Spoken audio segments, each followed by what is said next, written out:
कापूस आणि सोयाबीनला योग्य भाव द्या यासह विविध मागण्यांसाठी शेतकरी नेते रविकांत तुपकरांच्या नेतृत्वात मोर्चा काढण्यात आला। बघूया त्याबद्दलचा एक रिपोर्ट।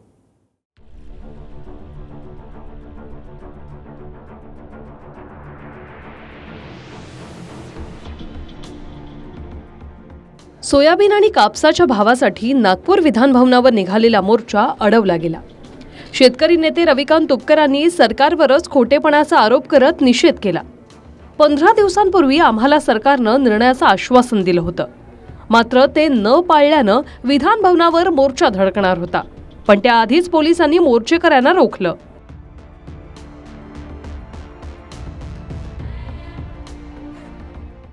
की जर हे हिंगोली जिल्ह्यातले शेतकरी स्वतःचे किडनी लिव्हर आणि डोळे विकत असतील कर्जमुक्तीसाठी तर कसलं राज्य तुम्ही चालवताय? अरे कुणासाठी राज्यकारभार करताय? छत्रपती शिवाजी महाराजांचं नाव घेऊन राज्यकारभार करता। छत्रपती शिवाजी महाराजांच्या काळामध्ये माझ्या शेतकऱ्याच्या मिरचीच्या देठाला सुद्धा हात लागता कामा नये अशी भूमिका महाराजांची होती। आणि यांच्या या एकनाथ शिंदे साहेबांच्या काळामध्ये सगळ्यात जास्त शेतकऱ्यांच्या आत्महत्या झाल्या। या शेतकऱ्यांनी किडनी लिव्हर आणि डोळे विकायला काढलेत कर्जमुक्तीसाठी। याला थोडी तरी लाज वाटली पाहिजे। 15 दिवसांपूर्वी आम्हाला शब्द देण्यात आलेला होता मुंबईला सह्याद्री अतिथीगृहामध्ये की तुमच्या मागण्यांचा आम्ही विचार करू, सोयाबीनची निर्यात थांबवू आणि सोयाबीनच्या जे एडिबल ऑइल्स जे आयात करणार आहे त्याच्यावर आयात शुल्क टाकू, ही आम्हाला शब्द दिलेला होता, पण सरकारने त्यावर काहीही कारवाई केली नाही। त्याच्यामुळे आज आम्ही इथे धडक मोर्चा घेऊन आंदोलन करायला आलेलो आहे। कारण आमच्या स्वतःचे अवयव खरेदी करावं आणि आमचे जे काही कर्ज परतफेड सरकारने करावं म्हणून या ठिकाणी आम्ही अधिवेशनावर आलो। आमदार, मुख्यमंत्री, मंत्री जे काही या ठिकाणी असतील त्यांनी यावं आणि आमच्या कर्जबाजारी शेतकऱ्यांचे अवयव विकत घ्यावं आणि आमच्या शेतकऱ्यांचं कर्ज परतफेड करावं।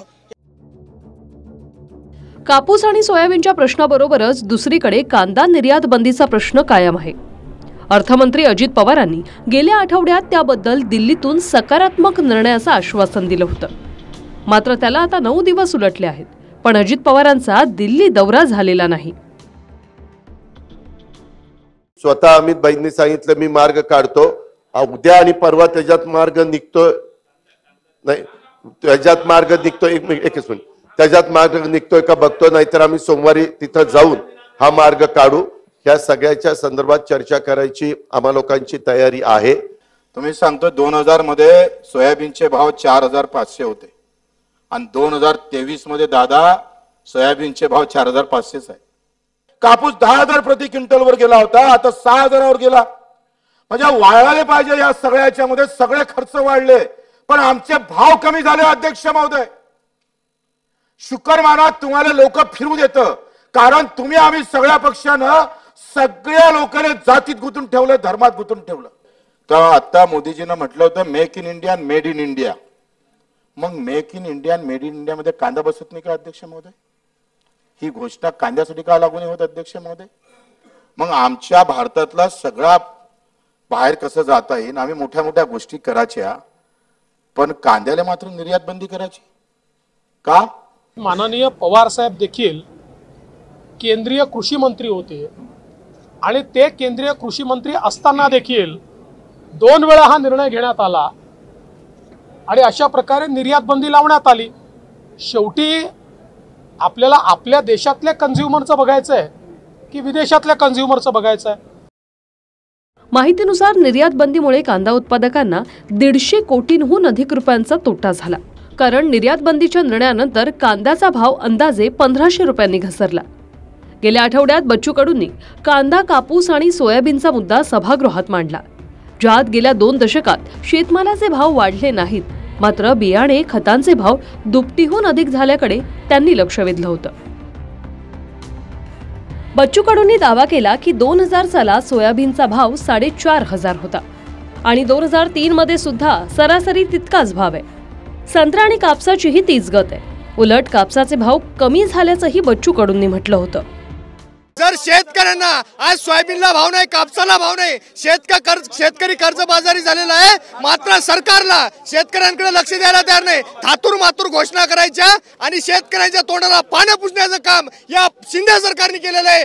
जर सरकारने या ठिकाणी दखल घेऊन कर्जमाफी केली नाही तर आम्ही दिल्लीला जाऊ आणि त्या ठिकाणी संसद भवनासमोर आमच्या अवयव विक्रीला काढू। अधिवेशनावर आमच्या समस्या घेऊन आलो।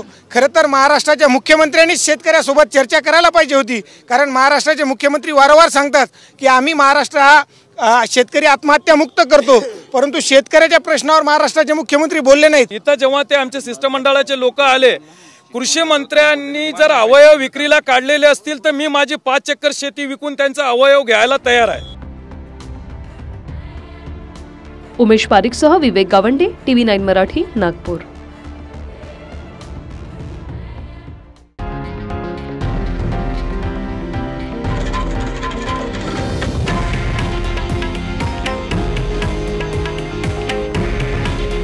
हे आहे देशातील नंबर 1 न्यूज नेटवर्क आणि आपण पाहत आहात TV9 मराठी। काळजी तुमची, हित महाराष्ट्राचं।